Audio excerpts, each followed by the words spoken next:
नमस्कार, पंचतत्व देख रहे हैं आप और मैं हूं आपके साथ कोमल। बिल्किस बानो केस में सुप्रीम कोर्ट ने गुजरात सरकार का फैसला पलट दिया है। इसके साथ ही गुजरात सरकार को फटकार भी लगाई है और कहा है कि ये फैक्ट के नाम पर सुप्रीम कोर्ट के साथ फ्रॉड किया गया है। हाई कोर्ट की टिप्पणियां छिपाई गईं। गुजरात सरकार को माफी देने का भी अधिकार नहीं था। ये अधिकार सिर्फ महाराष्ट्र सरकार के पास था। भले घटना गुजरात में हुई, लेकिन इस मामले में पूरी सुनवाई महाराष्ट्र में हुई है। अब सभी 11 दोषियों को 2 हफ्ते के अंदर सरेंडर करना होगा। उन्हें फिर से जेल भेजा जाएगा।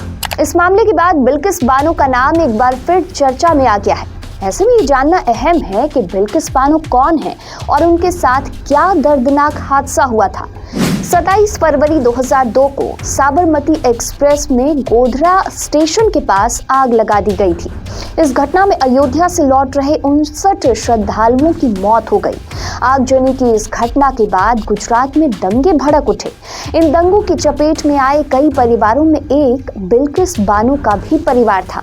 गोधरा कांड के 4 दिन बाद 3 मार्च 2002 को बिल्किस के परिवार को बेहद क्रूरता का सामना करना पड़ा।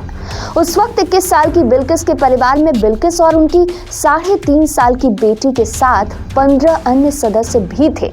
दंगाइयों ने बिल्किस के परिवार के 7 लोगों को मौत के घाट उतार दिया। 27 फरवरी की घटना के बाद प्रदेश में सांप्रदायिक दंगे फैल गए। दाहोद जिले के राधिकपुर गांव में बिल्किस बानो का परिवार रहता था। दंगा बढ़ते देख परिवार ने गांव छोड़कर भागने का फैसला लिया। उस वक्त बिल्किस 5 महीने की गर्भवती थी।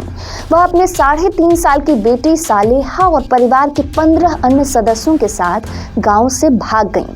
3 मार्च 2002 को परिवार चप्परवाड़ा गांव पहुंचा और पन्नीवेला गांव की ओर जाने वाले कच्चे रास्ते से लगे एक खेत में छुप गया।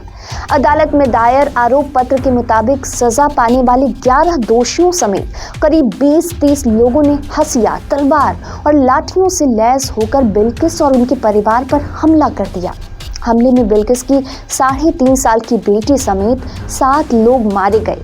पिछले साल अगस्त में सुप्रीम कोर्ट में बिल्किस बानो की याचिका पर सुनवाई के दौरान बिल्किस बानो के वकील ने दर्दनाक घटना का बखान किया था।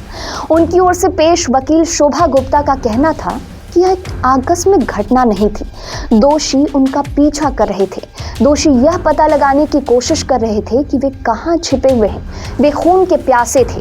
वकील ने अदालत को बताया कि जब बिल्किस 5 महीने की गर्भवती थी तब उनके साथ कई बार क्रूरतापूर्वक सामूहिक दुष्कर्म किया गया। उनकी 3.5 साल की बेटी को चट्टान पर पटक पटक कर मार डाला गया था। वकील ने कहा कि वह हमलावरों से गुहार लगाती रही, लेकिन उन्होंने उन पर या उनके परिवार पर कोई दया नहीं दिखाई। वकील ने आगे बताया, बिल्किस की मां और चचेरी बहन के साथ सामूहिक दुष्कर्म किया गया और उनकी हत्या कर दी गई। 4 नाबालिग भाई बहन, उनकी चचेरी बहन का 2 दिन का बच्चा, चाची, चाचा, अन्य चचेरे भाई बहनों की हत्या कर दी गई। वकील शोभा ने कहा कि जो शव बरामद किए जा सके उनके सिर और छाती कुचले हुए पाए गए। उन्होंने कहा, हालांकि 14 मौतें हुई, केवल 7 के शव ही बरामद किए जा सके क्योंकि जिस स्थान पर घटना घटी वह सुरक्षित नहीं था। इस हमले में केवल बिल्किस, उनके परिवार के पुरुष सदस्य और एक 3 साल का बच्चा बच सका था। घटना के बाद बिल्किस कम से कम 3 घंटे तक बेहोश रहीं। होश में आने के बाद उन्होंने एक आदिवासी महिला से कपड़े उधार लिए। फिर उनकी मुलाकात एक होमगार्ड से हुई जो उसे लिमखेड़ा पुलिस स्टेशन ले गया, जहां उन्होंने हेड कांस्टेबल सोमा भाई गोरे के पास शिकायत दर्ज कराई। सीबीआई के अनुसार गोरी ने शिकायत के अहम तथ्यों को छुपाया और उसे तोड़ मरोड़ कर पेश किया गया। गोधरा राहत शिविर में पहुंचने के बाद ही बिल्किस को जांच के लिए एक शासकीय अस्पताल ले जाया गया।